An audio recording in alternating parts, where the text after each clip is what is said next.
धर्म यात्रा संघ दिल्ली द्वारा धर्म यात्रा का भारत को जोड़ने में महत्व विषय पर एक संगोष्ठी का आयोजन किया, जिसमें केंद्रीय संसदीय तथा संस्कृति राज्य मंत्री श्री अर्जुन राम जी मेघवाल जी, रुड़की के स्वामी यतीन्द्रदानंद गिरी जी ने तथा विहिप के राष्ट्रीय अध्यक्ष श्री आलोक कुमार जी तथा संस्था के प्रतिनिधियों ने भाग लिया।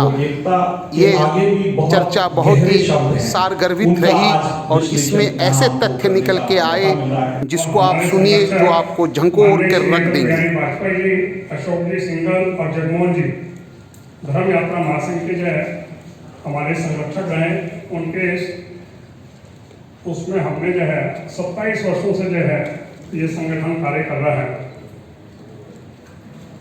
धार्मिक यात्राओं के बारे में जो है सारे जो धार्मिक आयोजन हैं, धार्मिक यात्राएं हैं, इसको कैसे व्यवस्थित करें, कैसे आगे बढ़ाएं, तो निश्चित रूप से हमारा देश एक सूत्र में, एकात्मता के सूत्र में जरूर बंधेगा और जात पात जो हमारे देश के लिए एक विभीषिका बन गई है वो भी दूर हो सकेगी। इतनी सत्कार करते थे, आशीर्वाद लेते थे और विदा लेते थे कि हम जा रहे, आ गए तो ठीक है, नहीं तो नहीं। और फिर वो पूर्व पश्चिम उत्तर दक्षिण हिमालय से तीनों दिशा के महासागर की सीमा तक जाकर के उन तीर्थों का दर्शन करते थे। ये 4 तीर्थों की पैदल यात्रा उस समय जब साधन नहीं थे, उस समय पैदल करना,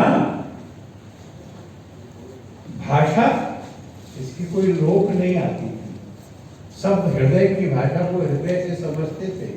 तीर्थ यात्री आया है तो स्वागत करते थे और जो जाते थे वो कष्टों के लिए, असुविधाओं के लिए तैयार होके जाते थे,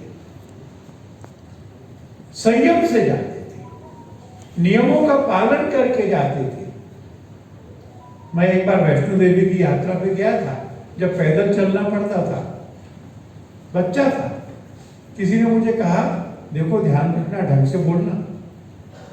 एक शरारती लड़का आया था, उसने जय माता की जगह जय पिता की बोल दिया, आसमान से, खाली आसमान से बिजली गिरी और वो मर गया। अब ये किंवदंती विश्वास करने लायक मेरे लिए नहीं है आज, पर इन किंवदंतियों से ये होता था, तीर्थ यात्रा पे जा रहे हो, लंबी चलेगी, कुछ महीने कुछ साल चलेगी, पूरी तरह से तन्मय होकर के भगवान में मन लगाओ, बाकी चीजें भूल जाओ। मांस नहीं खाना, मछली नहीं खाना, अंडा नहीं खाना, प्याज नहीं खाना, जमीन पर सोना, बाल नहीं कटाना, सुबह सवेरे नहाना, इतना इतना खाना, इतना पाठ करना, ऐसे सब नियम होते थे ना। हम लोग गए थे तिरुवन्नमलाई, तो तिरुवन्नमलाई में उस पहाड़ का, अरुणाचलम को भगवान मानते हैं, उसकी परिक्रमा करनी होती है। हमारे 2 लोग साथ बैठे हुए थे, हमने उन्हें कहा कि हम आपके साथ चलें। उन्होंने कहा चलो, सवेरे 4 बजे चलेंगे। हमको लगा 4 बजे शहर के लोग हैं, फिर मेरी पत्नी को लगा कि हम चल पाएंगे कि नहीं चल पाएंगे, तो मैंने उनको कहा कि नहीं आप जाइए, ये तो बहुत धीरे धीरे चलती है। उन्होंने कहा रमन महर्षि कहते थे कि परिक्रमा ऐसे धीरे धीरे करनी चाहिए जैसे गर्भवती स्त्री चलती है। हम गए उनके साथ। हमारे यहाँ के सब लोग गोवर्धन की परिक्रमा पे जाते, वहां पर नियम लिखे हुए,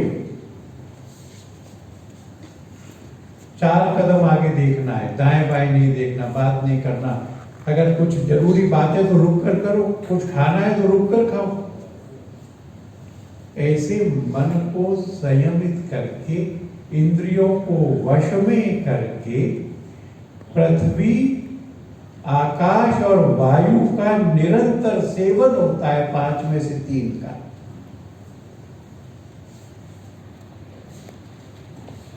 आपको मालूम है ना कि कोई तीर्थ करके आता है तो उससे कोई मजाक में कहता है तो आपको छू लेना चाहिए, आप ही तीर्थ हो गए। सच है ना? आज हम श्रद्धा से उनका नाम ले रहे हैं, लेकिन आप विचार करिए कि आप कौन सा भारत छोड़कर जाएंगे अपने बच्चों के लिए।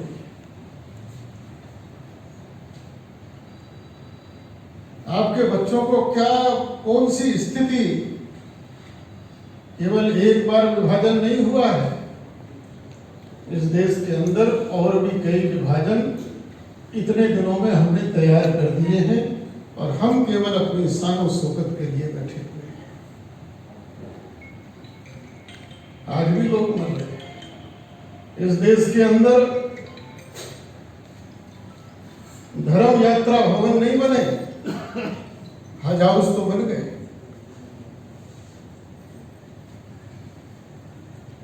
इस देश के अंदर आज सच्चाई को अगर हम बोले, आप सब लोग एनसीआर के लोग हैं, मुझे मालूम है मैं कड़वा बोलूंगा, बाद में मेघवाल जी सब मीठा मीठा कर देंगे।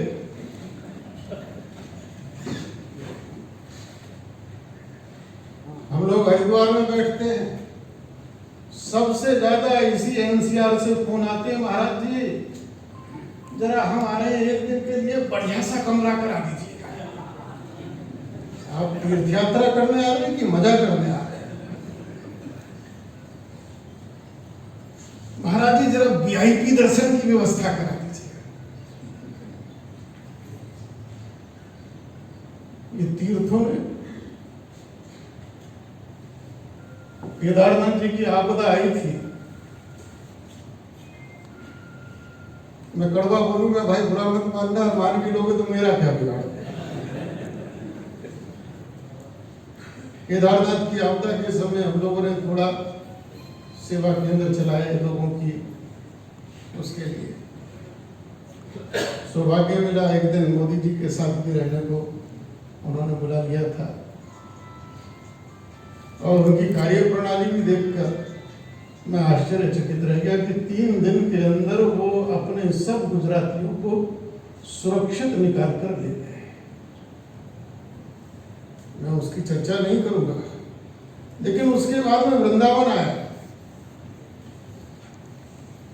और वृंदावन एक बहुत हमारे बहुत संन्यास परंपरा को जीने वाले संत हैं। सोहम आश्रम में विवेकानंद जी महाराज आज भी संन्यास परंपरा को जीते, बहुत पवित्र संत है, वृद्ध हो गए। बातचीत होने लगी, हमने कहा, बोले महाराज जी, यतीन्द्रानंद जी,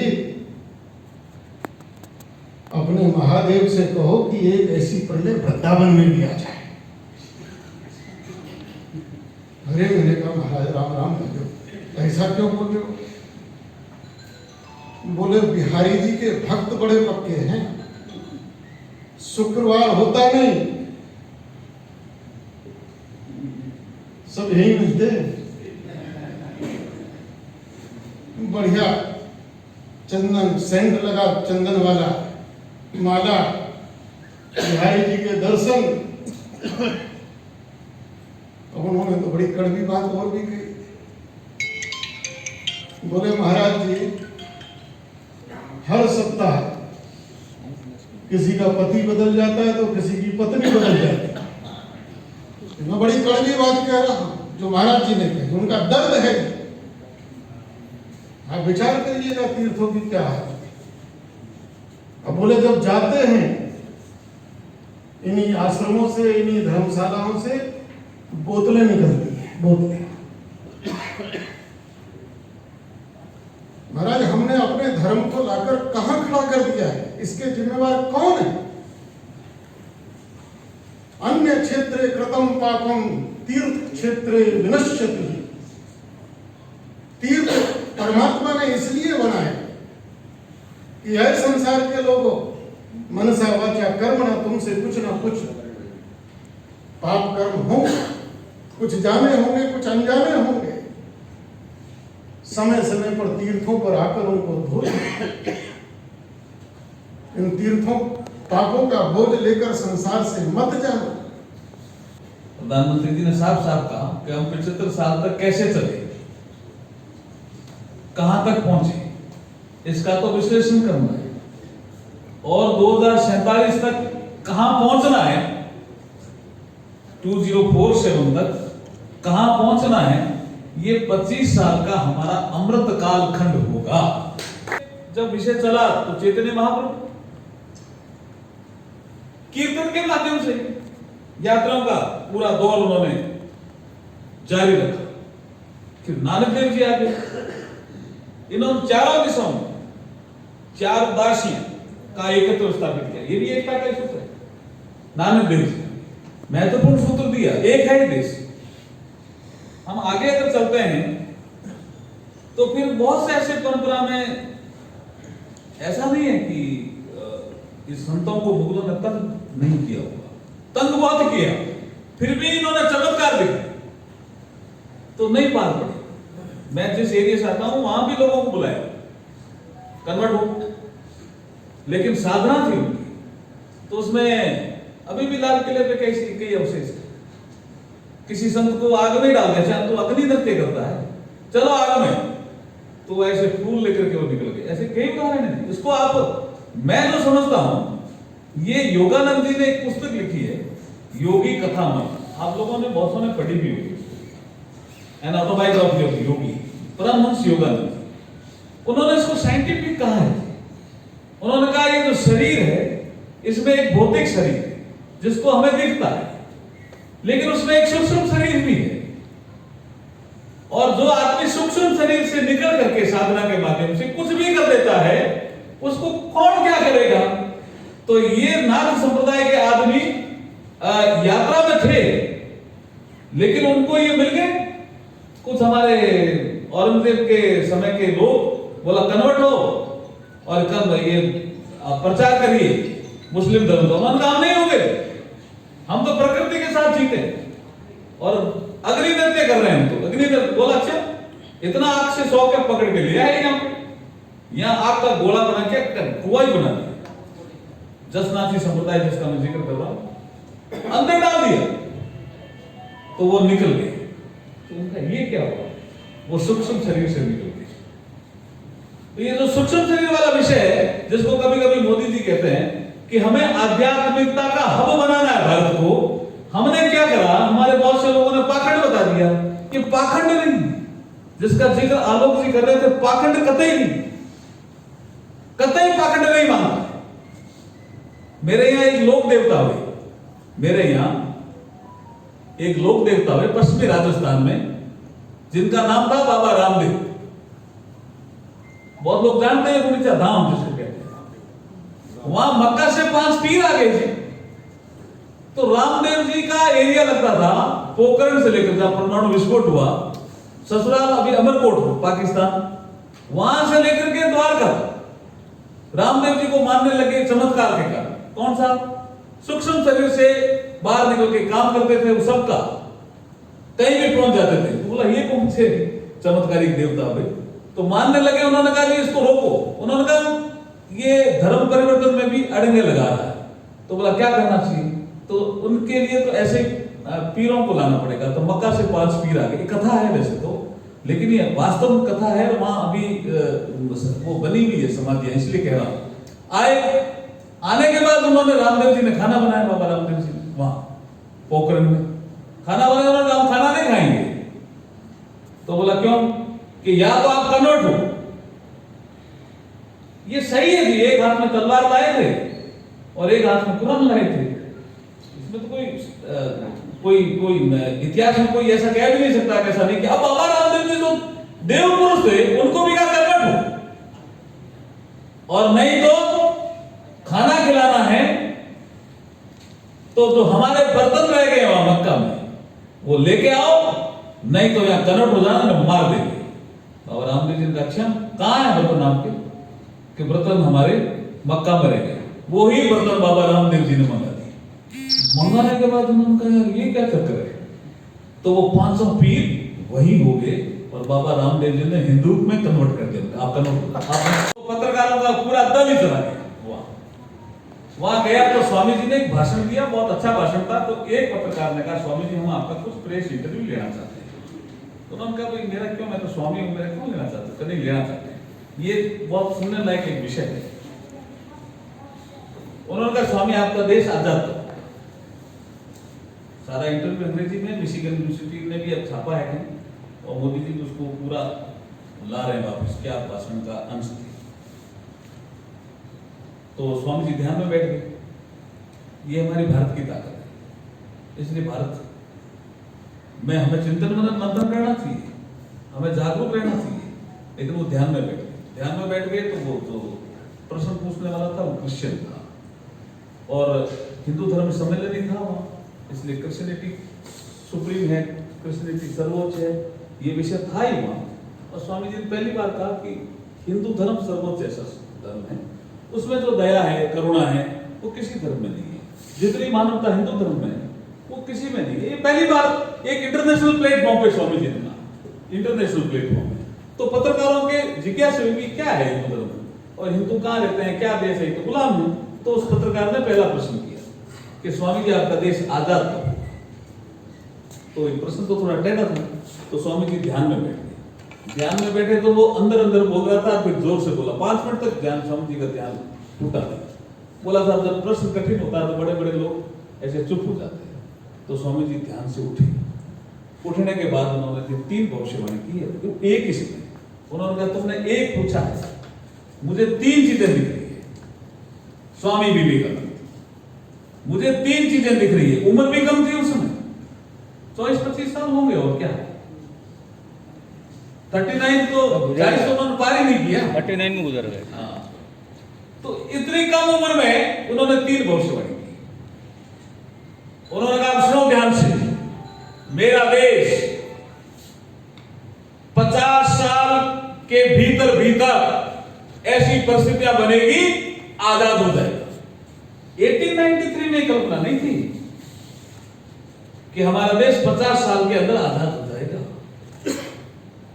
सॉरी, वो सेकंड राउंड में बोल रहे थे, विश्व 1897 में गए थे। सॉरी, 1893 में तो शिकागो गए थे, हैं 4 या 5 के विषय का बीच में 50 साल के आसपास ऐसी परिस्थितियां बनेगी, मेरा देश आजाद हो जाएगा। हो गया 50 साल के आसपास, 1947 आया तो देश आजाद हो गया। कोई नहीं कह पा रहा, कोई नहीं कह पा रहा। एक यात्रा में किसी एक स्वामी लोग ही ऐसा कह पाते हैं, कह सकते हैं। स्वामी दयानंद सरस्वती मेरे ख्याल में कहां से कहां की हरिद्वार की यात्रा थी उनकी, उस समय उन्होंने कहा था 100 साल में देश आजाद हो सकता है। ऐसे स्वामी लोग जिनका ध्यान कुछ होता है वही कुछ कह सकते हैं, जो प्रकृति से जुड़ जाते हैं। विवेकानंद एक भविष्यवाणी पूरी हुई, उसने कहा दूसरी भी सुनो। तो वो पत्रकार चौंका भी, दूसरी क्या कह रहे कि एक थॉट जो मुझे दिखा है मेरे ध्यान में, 100 साल उसके जन्म के बाद पैदा होगा तेजी से और 100 साल बाद समाप्त हो जाएगा करीब करीब। उसने पूछा कौन सा थॉट है? बोला कम्युनिज्म। तो उसको चौंका, उसने कहा तो अभी तो कार्ल मार्क्स बहुत यौवन में है। उन्होंने कहा अब कब पैदा हुए होंगे देखो, तो मैंने भी बाद में पता लगा 1818 में कार्ल मार्क्स पैदा हुआ। कब पैदा हुआ भाई साहब कार्ल मार्क्स? 1818। 1917 में ये रूस की क्रांति हुई। तो मैं स्वामी जी की भविष्यवाणी को सही मानता हूं कि 100 साल बाद एक बहुत बड़ी क्रांति होगी। उस समय तो स्वामी जी 1917 तो बहुत बाद में आया है, बहुत बड़ी क्रांति होगी और पूरे संसार में फैलने की कोशिश करेगा और 100 साल आते आते समाप्त की और चला जाएगा। सब 100 साल का जिक्र किया। 1818 में कार्ल मार्क्स पैदा हुआ, जिसका ही थॉट वो दे रहा था पत्रकार। उस थॉट को देखा उन्होंने अंदर जाकर के, कौन सा थॉट है? बोला तुम जिसकी बात कर रहा वो जो पैदा हुआ उसके 100 साल बाद एक क्रांति आएगी, वो बहुत तेजी से फैलेगा, 100 साल बाद वो समाप्त होने की ओर बढ़ेगा। 1818 में कार्ल मार्क्स पैदा हुआ, 1917 में रूस की क्रांति होगी। तो ये नाटो वाटो और ये सब बढ़ते हैं और चाइना पता नहीं कई जगह अपने यहाँ भी आते हैं। और 2017 आते आते कम्युनिज्म समाप्त हो रहा है कि नहीं हो रहा? बता हो गया। अब तीसरी भविष्यवाणी, ये एक तो पूछा था प्रश्न, ध्यान रखना, ये 3 उन्होंने की है। तीसरी भविष्यवाणी कि 21वीं सदी भारत की होगी, ये खतरनाक भविष्यवाणी।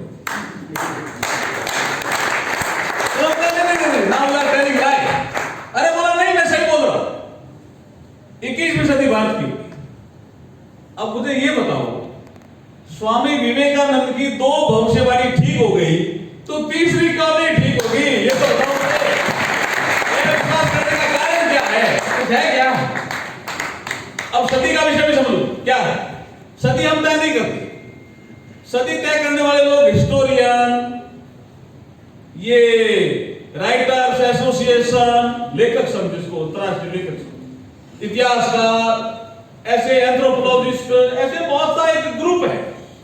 तो मैं थोड़ा कोशिश करूंगा आपको बताने की, आपको आइडिया लगेगा कि जो 19वीं सदी थी वो उन्होंने तय की कि यूरोप की सदी, ये सदी हमेशा किसकी होती है? कॉन्टिनेंट की। उसमें एक देश लीड करता है, तो 19वीं सदी हुई यूरोप की, और लीड किया इंग्लैंड में। ये तो अपने समझ में आया हुआ है। 20वीं सदी हुई नॉर्थ अमेरिका की, north America is a continent, और लीड किया यूनाइटेड स्टेट ऑफ अमेरिका। अब 21वीं सदी ये होगी एशिया की। ये मेरे वर्ड नहीं है, ये अटल बिहारी वाजपेयी के वर्ड है। आपको भी बता दो, अटल बिहारी वाजपेयी 1 जनवरी 2000 में इस देश के प्रधानमंत्री थे। एक महिला पत्रकार पीछा कर रही थी, सदी का विषय चल रहा था, 21वीं सदी किसकी होगी, ऐसे विषय चल रहा था।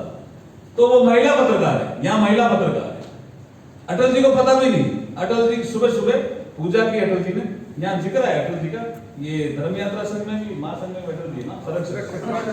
हाँ देखिए, मैं अटल जी को सही याद किया मैंने, अपना भी अंदर से कुछ हुआ है। तो एक महिला पत्रकार जाती है तो पूछती है, अटल जी उठ गए क्या? अटल जी उठ के पूजा भी कर रहे हैं, और तो कहाँ कर रहे हैं? तो उन्होंने कहा पूजा कर रहे हैं लॉन में। उन्होंने कहा लॉन में क्या पूजा कर रहे थे? सूरज जो किरण आएगी ना, वो 21वीं सदी की पहली किरण है, उसको देख रहे हैं। ये प्रकृति के साथ अटल जी का मिलने का एक तरीका होता था। अटल जी बैठ के नहा धो करके धोती वोती आराम से पहन करके, उन्होंने देखा कि क्यों पत्रकार है, सूरज की किरण पड़ी, अटल जी ने जो मंत्र बोलना था, जो उनको ध्यान आता था, वो हाथ जोड़ा, नमस्कार किया, धरती माँ को प्रणाम किया, और एक चक्कर लगाया। चक्कर लगा के इधर आए, मोहतरमा, मोहतरमा मतलब महिला को कहते हैं कि तुम कब आए?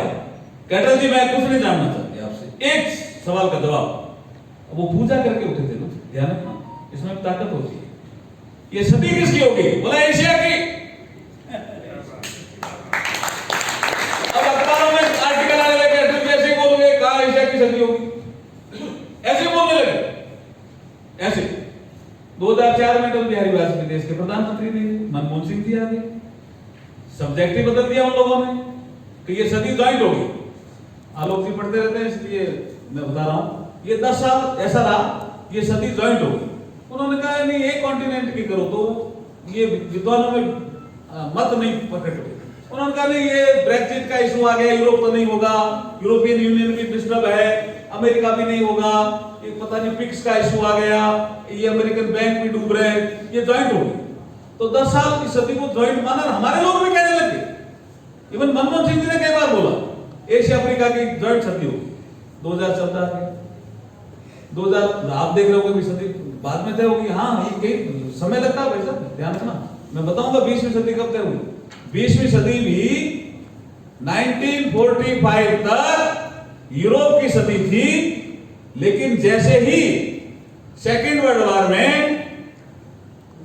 जापान जर्मनी के साथ मिला, टेक्नोलॉजी से प्रयोग होने लगे, तो उनको लगा कि शायद जापान बहुत कंट्रोल कर लेगा, इधर नेताजी सुभाष चंद्र बोस भी, इंडियन आर्मी कहीं खड़ी हो जाएगी, तो उनको डर लगा, तो वो गए अमेरिका के पास। कौन? यूरोप के लोग कि संकट में है, हमारी ये यूरोप की कल्चर और ये सदी चेंज हो सकती है। तो बोला क्या करना चाहिए? तो बोला आप एक काम करो, आपका पास एटम बम आ गए, बोला आ गए, तो आपको जापान में छोड़ने पड़ेगा, नहीं तो हम नहीं जीत पाएंगे। तो एटम बम छूटे, आपको ध्यान ही है, नागासाकी और हिरोशिमा। युद्ध समाप्त हुआ, मित्र देश जीत गए, लेकिन उसके एक साल बाद ये सदी तय करने वाले बैठे तो यूरोप के लोग बहुत गए, यूरोप की सदी तय करो, बोला नहीं, अब सदी नॉर्थ अमेरिका हो गई। तो कब चेंज हुई? 1945। हम कहां चल रहे हैं अभी? 2000। अभी तो बहुत टाइम है, क्यों चिंता कर रहे हो आप? अभी बहुत टाइम है। तो 2014 आते आते चीजें बदलने लगी तो वो सोचने लगे भी क्या है। तो एक सिद्धांत तय कर दिया। अटल जी के बारे में तो उन्होंने ऐसे कह के छोड़ दिया कि जहां ना पहुंचे कभी वहां पहुंच जाते, जहां ना पहुंचे रवि वहां पहुंच जाते हैं। कभी तो अटल जी की तो कल्पना नहीं होगी, लेकिन सबसे पहले अटल जी ने कहा इस देश में कि सदी एशिया की होगी।